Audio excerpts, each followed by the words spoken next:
Cemeteries tend to be peaceful, reflective places. They force us to remember and consider life. They can make us think more deeply about those who have come before us and the lives they lived. In every way, cemeteries, as historical repositories, tell us stories.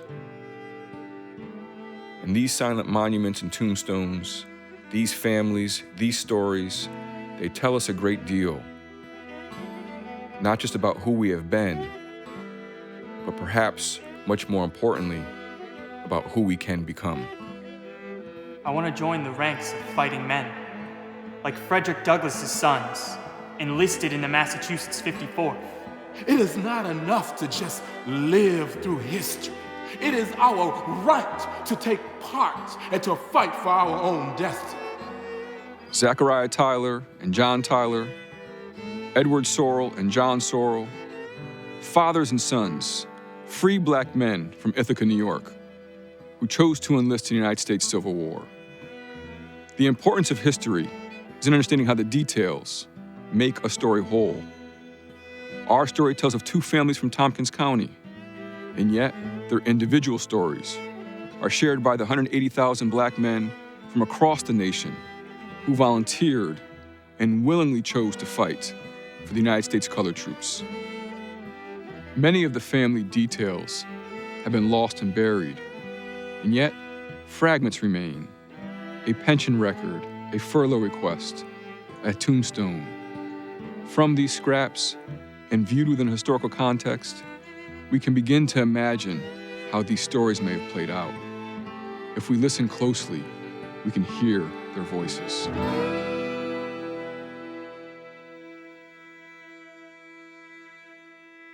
Out of the darkness, our stories are no longer to be told for us by other people. I will no longer stand by while the captivity of our people goes on. Don't forget the Massachusetts 54th Colored Infantry, and that Elijah Benjamin Smith of Ithaca packed up and made his way down to Philadelphia to enlist with the new Pennsylvania USCT. Immense bravery in the face of such adversity from all angles and points, no quarters given for all the hardships we take on. Trailblazers of self-reliance. And I, too, want a chance to earn my respect. I want to join the ranks of fighting men, like Frederick Douglass's sons, enlisted in the Massachusetts 54th. Now is our time. There are no moments to waste. We must work with purity and conviction of the heart, with consciousness of the mind, to bridge this divide of the people. It has been said that it is necessary and vital for the welfare of its people, for the greatest benefit of this entire nation to now, finally, allow New York and all states in this country to legally recognize our right to fight. Fight. Fight and die. For the man who hesitates and hates to give our lives any credence, even as he fails to meet his own troop quotas, too sensitive for his own sense of supremacy. It must drive him mad to know that he needs more troops, more able bodies to fight for the vitality of this country, possibly for its very existence. Consider such sedition, outrage to the establishment, insurrection in New York City, middle of a war. There are draft riots. Because white folks don't want to go fight and die. Now, all the young guns want to go out and fight and prove something. They want to show the world that they are better than how they are treated. They petition and lobby. The man won't hear any of it. Not till he's desperate.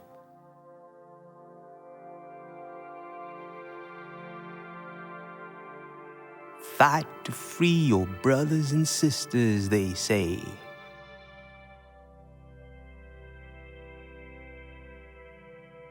I do not fall victim to this propaganda. Once a slave, now I am a father, a husband, a foundation, and provider for my family. This is my duty. I do not need to go to war to prove myself. Contrary to what you might think, I was born free, not a slave. I will not be a bitter, hardened, random laborer all my days. I want to wear the uniform to gain respect. For all my lamentations and cries for freedom, I swear,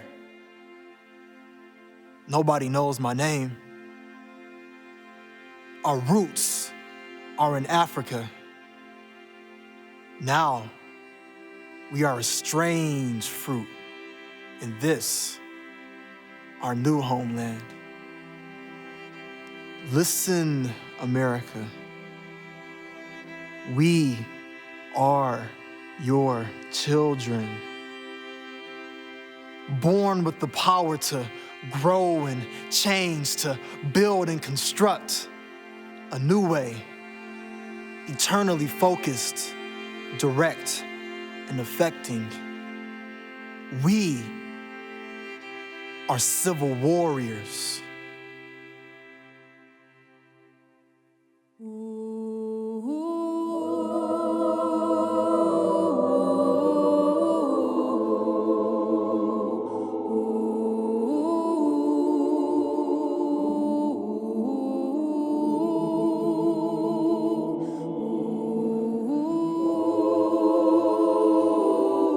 Historically, the church has played a significant role in the lives of Black Americans.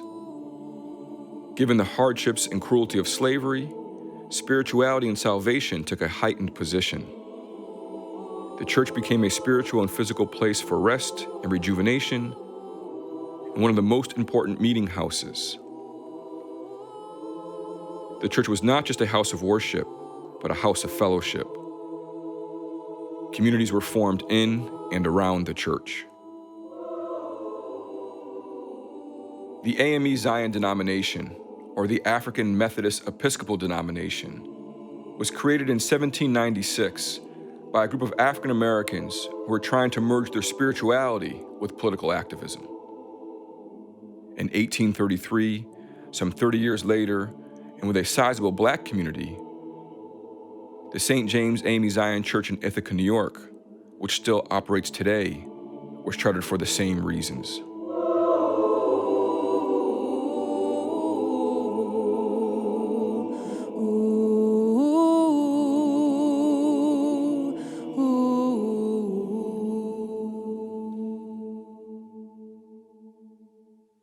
Parishioners, people love this union of these United States of America. I wish to speak to you today regarding the obligations of the population, the social responsibility of what it truly means to be a liberated people. Since the first time we were spoken to by the Most High, back in the days of Moses, it was said, "We shall not use violence or raise our hand to one another as a means to an end, but rather to turn the other cheek."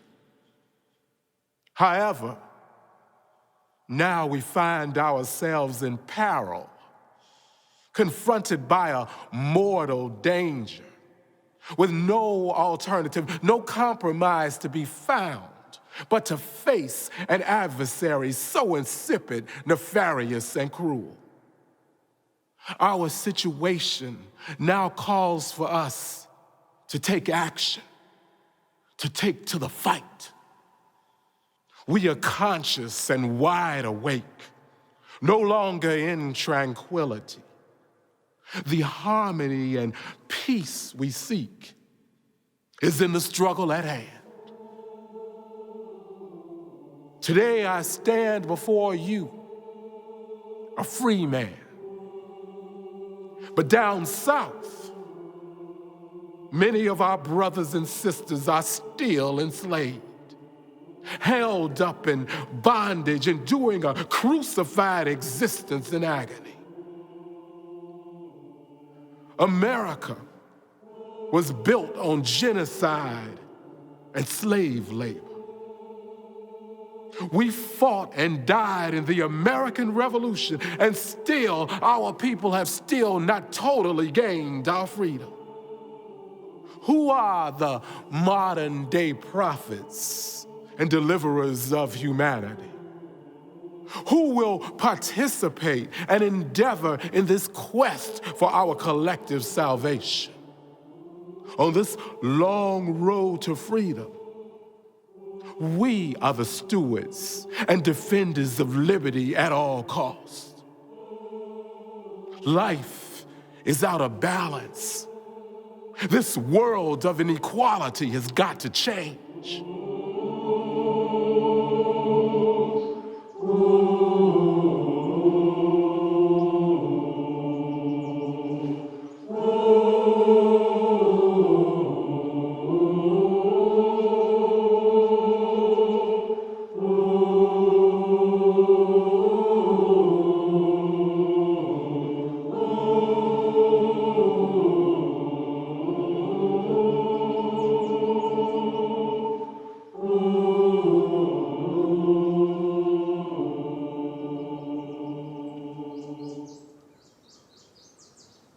Look at that beautiful lady down the road of peace, Harriet Tubman. And she was actually born into slavery not too far from where some of our folks come from, back down south, Maryland, Virginia. Back where my ancestors, my husband and I, once lived in servitude. It is so hard to believe. Some people want to forget what happened. Painful to imagine the truth of our existence and how we came to be here. The reality that our parents, grandparents, great-grandparents, and before that, they all lived their entire lives in slavery. Spent their whole lives in captivity. died never knowing any kind of real freedom. But no, not us. Not Miss Tubman either. And Harriet, that spiritual woman of justice guided by divine providence, escaped bondage as a young woman. Then she goes back into that hell, that misery that she and countless millions endured. Saint Harriet, I call her sometimes. Once already led a colored regiment in battle. Her words, the sound of her name, whispered divinely, inspired action. God bless her soul, that good lady would go down south and bring others to freedom. Just think, free and independent, she risked her life again and again, over 100 times, for the sake of others, for the sake of humanity, in service to none but justice. Free and independent.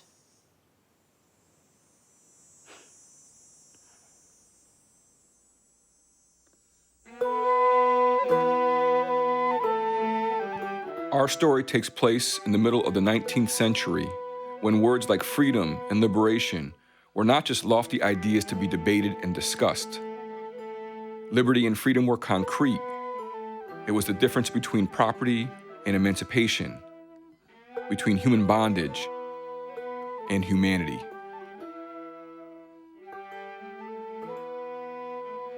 It was slavery that brought the first black folks into Tompkins County.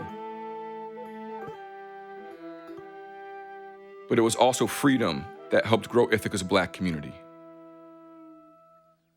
The Underground Railroad included routes through Ithaca, and a number of black Americans chose not to continue the journey north. There were residents like Peter Webb, who in 1818 purchased his freedom from his master for $384, an amount that included $34 of interest.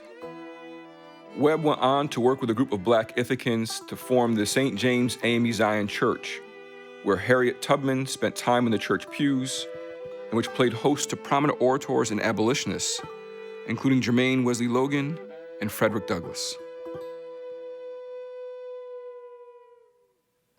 You see, this Civil War is about civil rights.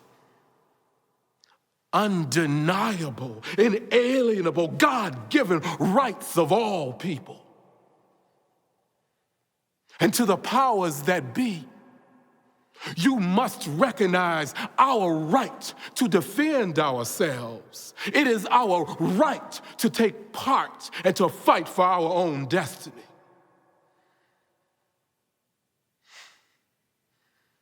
My wife,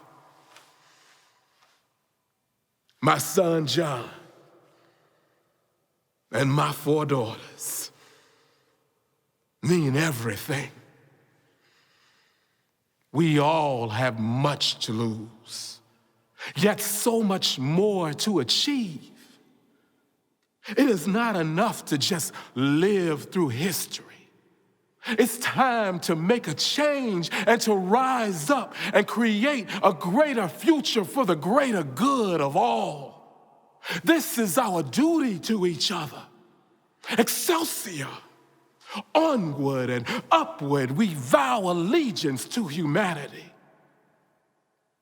If I could live this life again, I'd sooner die a fighting man than to ever have lived a slave.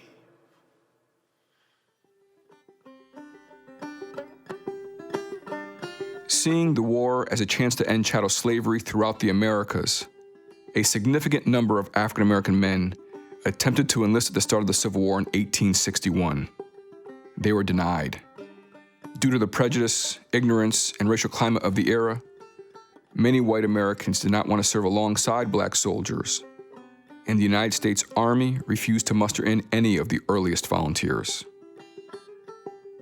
In January 1863, President Lincoln signed the Emancipation Proclamation, which declared that most enslaved black Americans who resided in the rebel states were in fact now free, and specifically suggested that these newly free men would be welcomed into Union forces. The Emancipation Proclamation had laid the groundwork. Still, many white people and the United States government had significant anxiety around black men fighting in the Army. To fight in battles would mean to be armed with a gun, and black men with guns has always caused America great concern. Despite this concern, a few states did begin raising black volunteer regiments. The 1st South Carolina Volunteers, and later the Massachusetts 54th Volunteer Infantry, are two examples. Still, it would not be until May of 1863 that the War Department issued General Order 143. With this order, the U.S. government finally conceded to permit free black men to officially serve in the Union Army, the creation of the United States Colored Troops, the USCT.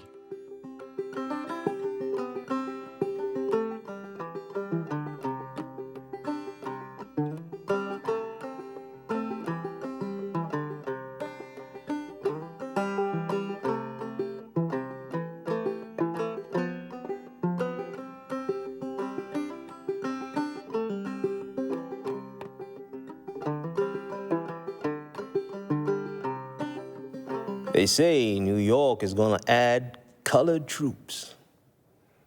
And finally, after all this time, we're to sign up, line up, put our lives in the line, become tools, instruments of destruction, the blunt fist of the Union.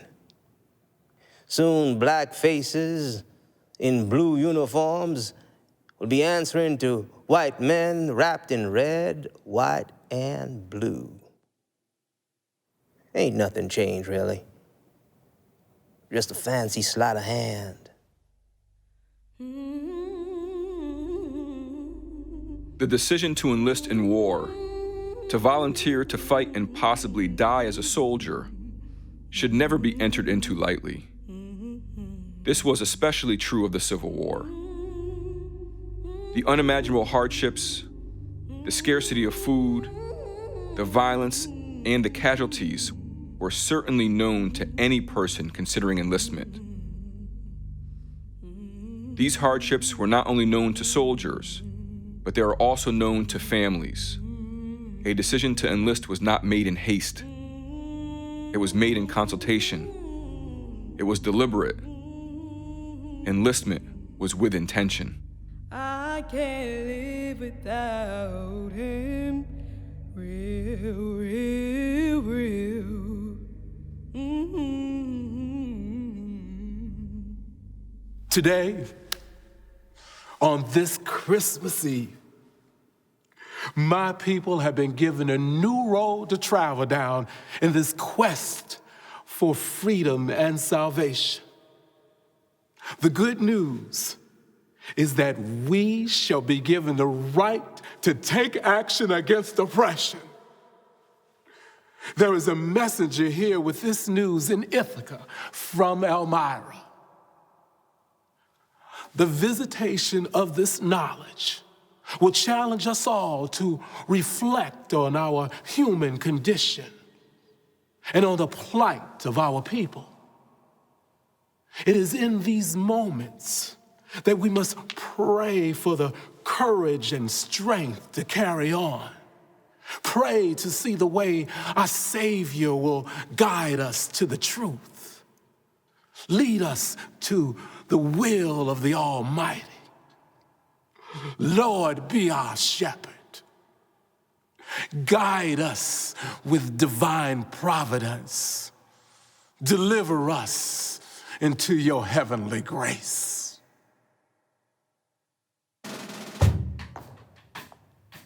John Tyler, Ithaca, New York, age 19.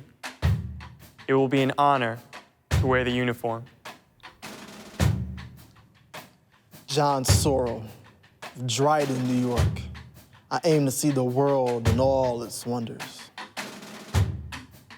I am a peaceable man. War has no place in my heart. I long to stay with my wife. But my son comes before me. With humility and a sense of reverence, I am determined to watch over my progeny. I am Edward Sorrell of Dryden.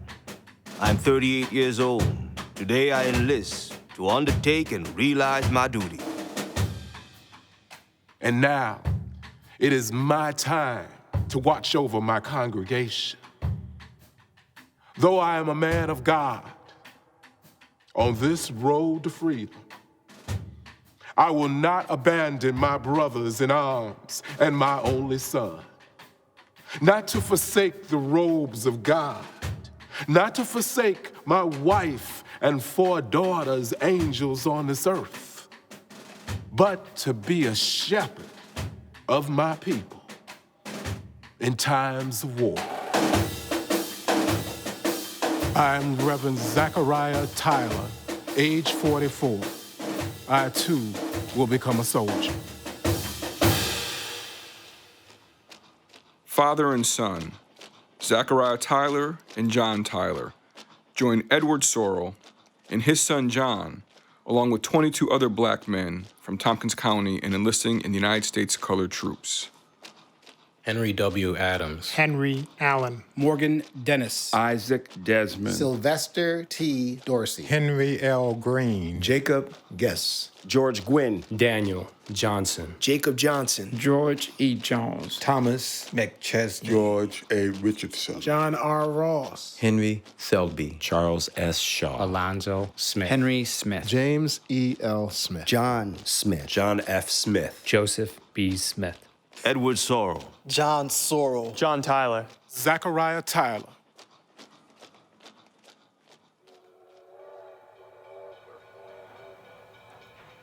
I wish my husband and my child could know the fear and the desire I have for them to return safely back to me.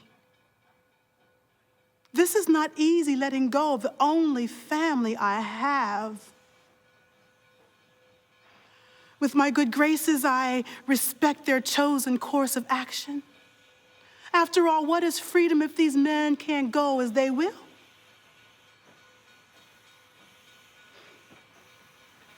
But is it written that I bottle up my dreams, my nightmares, pack them away and seal them with a bittersweet smile? John,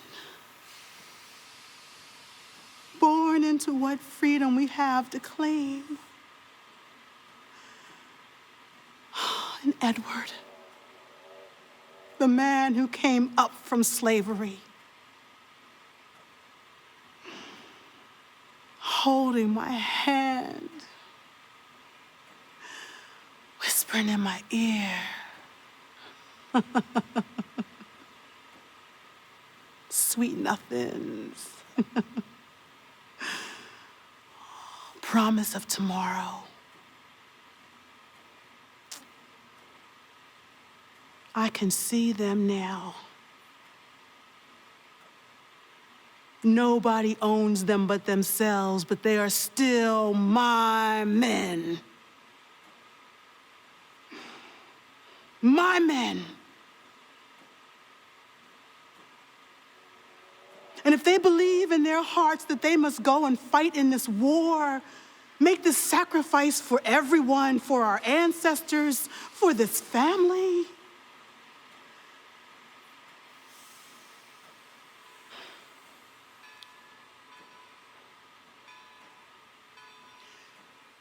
there comes a time when all people must take part in their lives to make a change for all time, for the greater good of the whole world.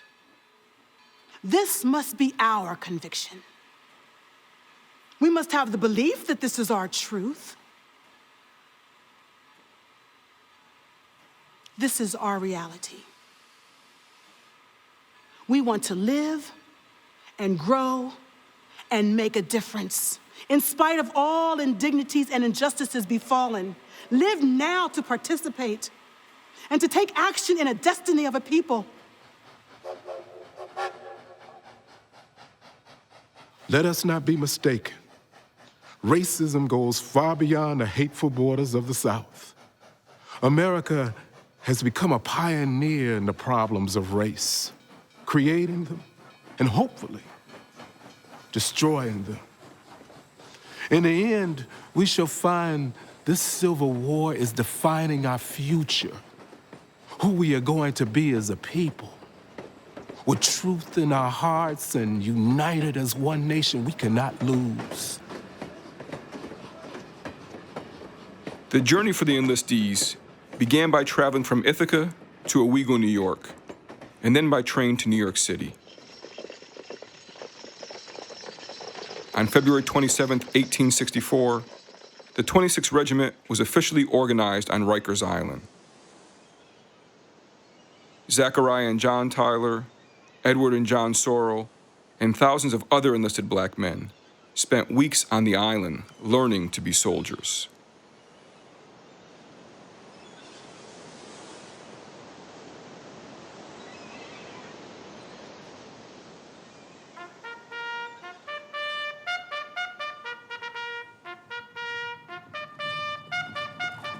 Good morning, gentlemen.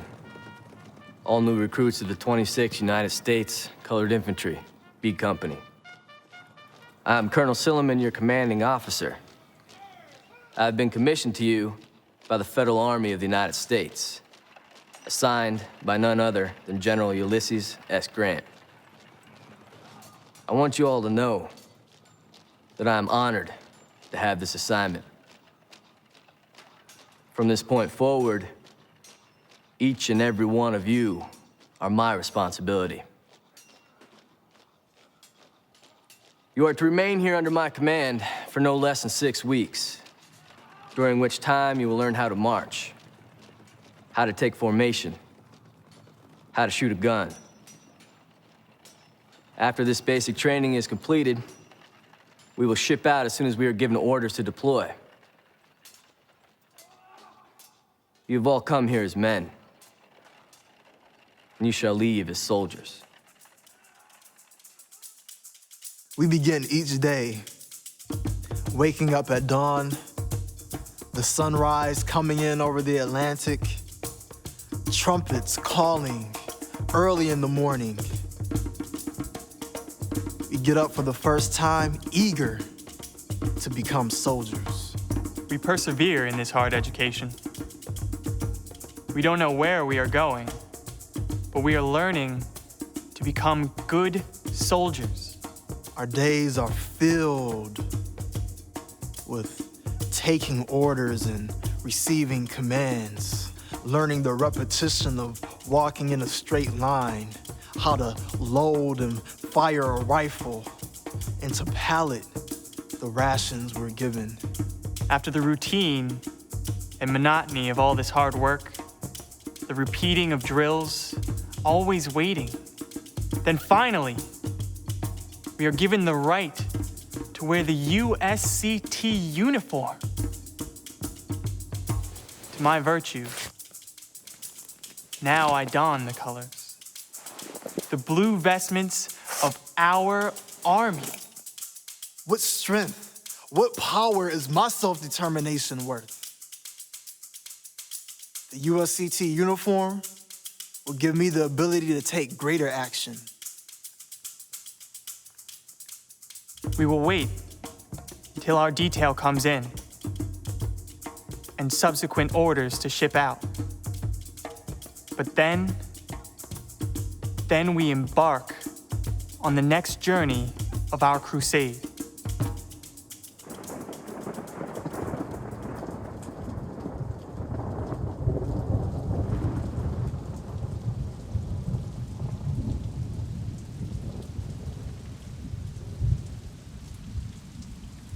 looks like rain.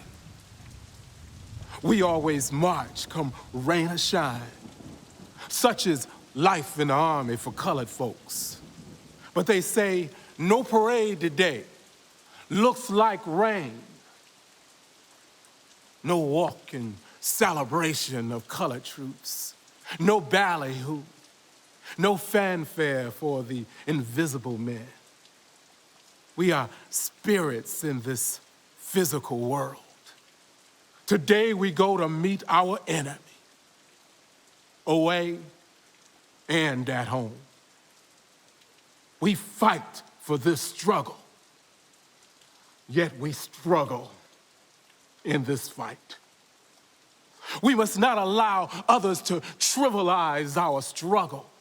We must slay ignorance, diminish it into nothingness, not with wrath or vengeance or ill of will, but demystify it with the strongest of love. This is the determination and conviction of the devoted. In the reality of the mind's eye, our truth divine as human beings is absolute. And I believe someday we will be exalted. We shall overcome.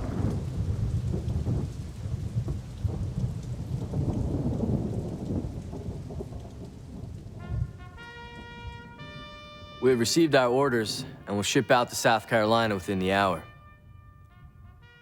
Believe me, gentlemen, I'm just as determined as each and every one of you to go on and win this war and to return home heroes. It is my duty, however, to inform you so that you are warned. Any colored federal soldier captured by rebel troops shall suffer penalty of death and be executed forthwith. War is hell, and priceless is glory.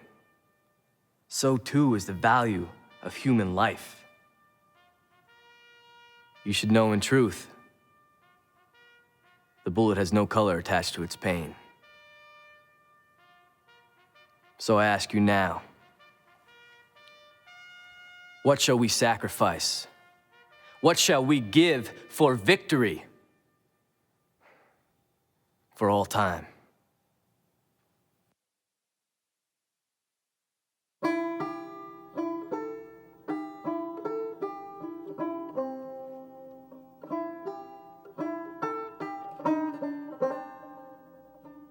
In the early months of 1864, the war had been going poorly for President Lincoln and the Union Army. In March, President Lincoln decided his current course would surely end in defeat and took action by appointing Ulysses S. Grant as commanding general. General Grant brought a change of approach, and the new strategy included a troop surge as the Union attempted a Southern campaign. The orders came that the USCT 26th Regiment was to travel to Beaufort, South Carolina, located only about a half-week's march of Charleston, South Carolina. Charleston was the military and political center for the Confederacy. Charleston was also home to Fort Sumter, the military post where the Confederacy sparked the Civil War. Free black men who had volunteered to fight would soon find themselves in the reality of war, traveling to the deepest reaches of the Confederacy, to the heart of the Confederate battlegrounds, the home of the Confederate Army.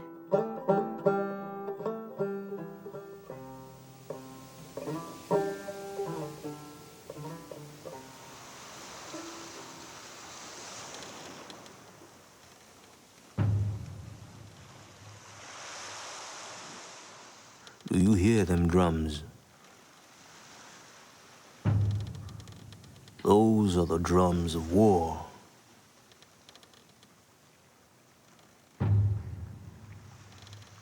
Look around you. What kind of world do you really see?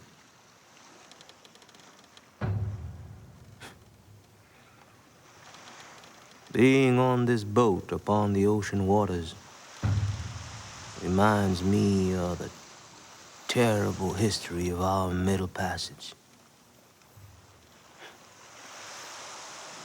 The desperate voyage of our African ancestors, stolen into exile.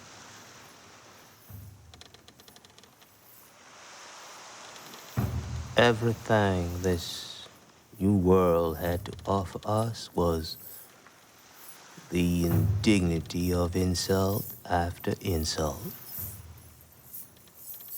Wild dogs and countless beatings, crack of the whip, a million lashings, the innocent weeping tears for the hanged man, all the families broken and lost on the auction block. Will we remember these days? Years of suffering at the hands of tyranny and injustice, economics, governments, lynch mobs, legions of death squads, civil bondage, total oppression of a people, and genocide of our race. I see the ghost of the Amistad. Every ship that came before, cross an entire history upon these troubled waters we sail. Holed up in the darkness of a ship's dungeon, shackled together, body on top of body. America, this is your reckoning.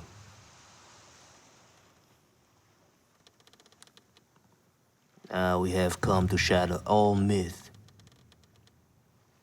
We are freedom fighters. And out of these ashes and misery that is sure to come,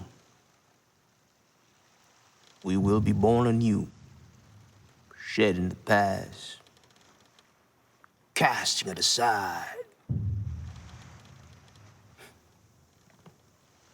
cleansing, mending our memories, though we never forget. Never, ever give up until tomorrow is ours to shape.